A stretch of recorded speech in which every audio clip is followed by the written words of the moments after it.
He is a author, speaker, and coach. And we're going to talk about Cut the Crap today, which comes from your book, Minimalize to Maximize Your Happiness. So thank you, Jake, for coming on today.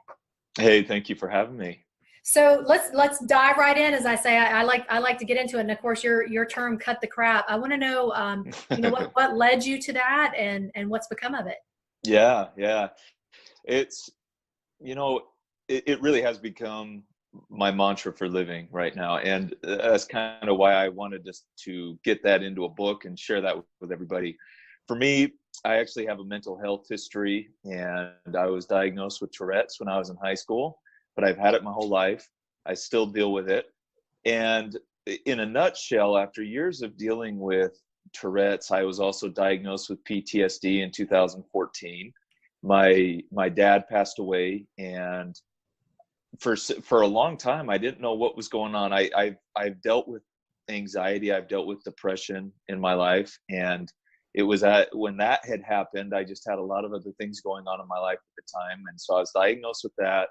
I was meeting with a therapist. I've been on medication, and it wasn't enough for me. I still felt like I was in such a deep hole, and I felt like I just had this shade over everything I was living in. And every day of my life, it was just gray and it was dark. And at that time, it was actually really amazing, because I was really I still really am, but at that time I was especially getting into documentaries.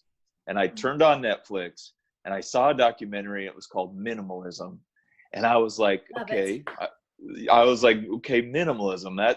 I know minimalism is in the art style, and I really like that art style, but what does this mean? So I turned on the documentary and I was just blown away. So many of the messages that they were sharing in that documentary resonated with me, for as far as style, as far as fashion, as far as, getting rid of tangible things in our lives or possessions, living with very little to make us happy. That I've always been very much designed that way. But as I was watching it, I kind of had this trigger go off where I recognized that there might be something more to minimalism and simplicity that I could actually apply in different aspects of my life. So I watched it, I read about it, I spent months just trying to understand the philosophy of minimalism and, again, simplifying your life. And it was amazing, because as I started doing that, this is where the whole cut the crap came in, because what I was doing was I was eliminating things in my life that were adding to my stress, that were results or the causes of the results that I was experiencing with depression or anxiety or fear, anger, all those things that we experience, right? Mm-hmm. And for me, my tics with Tourette's, those were more serious and more profound the more anxious I was, or the more upset I was.